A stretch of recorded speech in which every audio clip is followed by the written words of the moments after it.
En anteriores videos habíamos comentado que la administración de Recep Tayyip Erdogan salió al frente a mostrar su apoyo al grupo palestino Hamas y a la causa palestina, pero aparentemente esto ha empujado a que un grupo de países bastante importante, países árabes obviamente todos, empiecen a pedir que se tomen medidas irreversibles para poder reconocer el Estado palestino. ¿Qué hay detrás de todo este escenario y por qué se dice que ahora precisamente los países árabes, los países de esta parte de Oriente Medio, han empezado a tomar medidas que aparentemente Israel ni siquiera se esperaba? Vamos a comentarlo.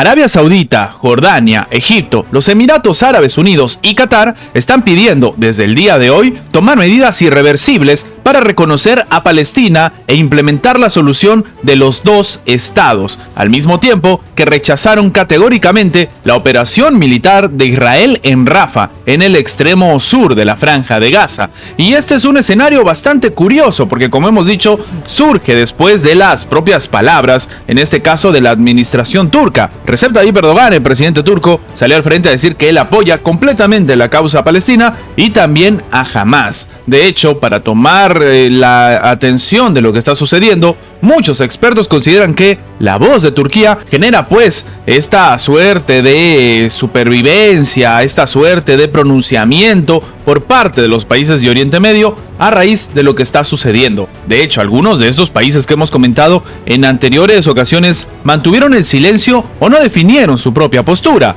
De hecho, como hemos comentado, esto es lo que han expresado en un comunicado al término de una reunión mantenida en Riad entre los ministros de Exteriores de Arabia Saudita, Egipto, Jordania, además del asesor diplomático del presidente de los Emiratos Árabes Unidos, el ministro de Estado de Exteriores de Qatar y el ministro de Asuntos Civiles palestino. Estamos hablando de un acercamiento directo también con funcionarios de Palestina. Asimismo, han subrayado la necesidad de poner fin a la guerra en la Franja de Gaza y alcanzar un alto al fuego inmediato e integral y garantizar la protección de los civiles de conformidad con el derecho internacional humanitario en momentos en el que las conversaciones entre la tregua que se está viviendo entre Israel y Hamas atraviesan ciertas dificultades. De hecho, llama la atención que tenga que salir al frente este grupo de países árabes a decir que se garantice en este caso los derechos a la ayuda humanitaria, porque lastimosamente lo hemos visto en diferentes escenarios,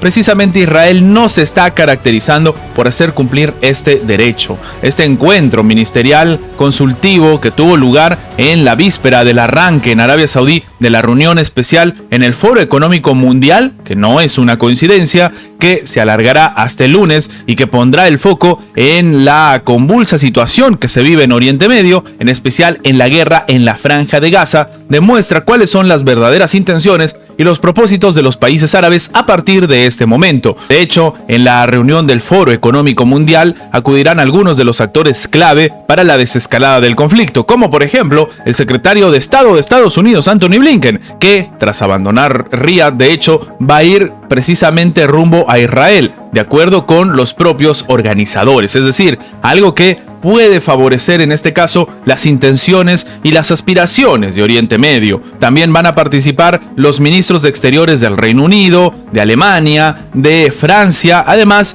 del jefe de la diplomacia de la Unión Europea, Josep Borrell. En este caso, entonces, los ojos van a estar puestos directamente en Occidente de lo que se puede ejecutar, sobre todo en Oriente Medio, y de esta reunión que, como hemos dicho, va a tener precisamente como actores bastante relevantes a los países de Occidente, a los diferentes representantes de estos países y sobre todo la intención del secretario de Estado que después se va a reunir en Israel. Llama la atención porque Antony Blinken ha viajado una cantidad ya que ni siquiera se puede calcular muy bien de veces precisamente Israel por el tenso escenario que se está viviendo. Y recordemos que de un tiempo a esta parte el propio Antony Blinken ha cambiado su propia estrategia, su propio discurso y ha sido en algunas ocasiones bastante tajante contra Benjamín Netanyahu. Los franceses quieren que la inauguración de los Juegos Olímpicos de París 2024 sea inolvidable. El tradicional desfile de las delegaciones deportivas dentro del estadio quedará de lado para hacer del río Sena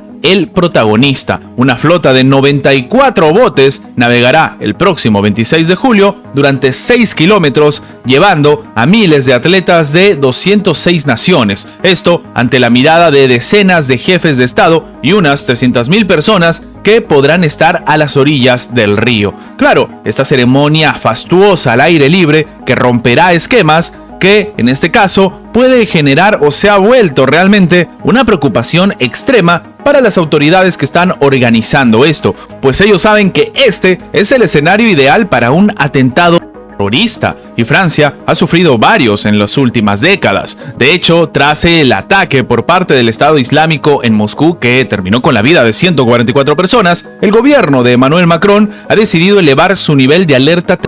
al máximo, y es probable que la alarma se mantenga hasta incluso el final de los Juegos Olímpicos. De hecho, no solamente eso, sino de los Paraolímpicos, programados del 28 de agosto al 8 de septiembre. Pese a que sus actividades parecían haber menguado, por lo menos en Occidente, los organizadores islamistas no han cesado de trabajar y puede volver a dejar algún tipo de marca preocupante, sobre todo en el contexto que se vive tan complejo en Oriente Medio, como las guerras además entre Ucrania o lo que está sucediendo precisamente en Gaza. Y de hecho, los eventos deportivos que son vistos por millones de personas en el mundo están en el punto de mira, como ocurrió esta semana, cuando el Estado Islámico amenazó directamente a los partidos de ida de los cuartos de final de la Liga de Campeones, que se jugaron en Madrid, París y Londres. La seguridad en los estadios se tuvo que reforzar y se multiplicó el número de agentes previstos. Aunque felizmente no hubo ningún tipo de incidente,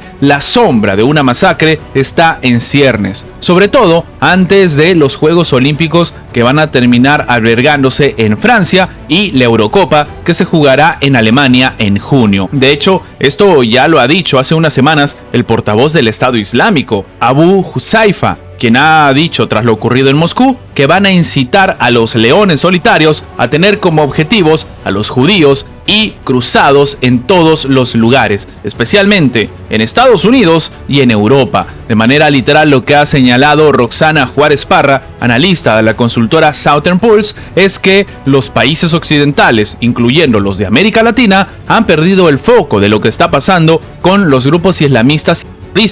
porque son golpes geopolíticos muy importantes que se mueven de manera autónoma. Y es que sí, el fantasma de un atentado en este momento tan complicado y una suerte de llamar la atención a lo que se está viviendo en Oriente Medio puede generar una intención bastante preocupante en los países de Occidente, que curiosamente apoyan la causa judía y que algunos de ellos le han dado la espalda sobre todo a los palestinos. Antes de terminar, quería comentarles que si están viendo esta parte del video en Facebook, déjenme decirles que este video ha sido sacado de mi página de YouTube. De momento tengo otro formato que utilizo para mis videos en Facebook, así que quería que lo sepan porque lastimosamente están resubiendo mi contenido y esta es la única forma que tengo de avisarle a mis seguidores para que no tengan problemas en el futuro. Sin más que agregar, nos vemos en la próxima.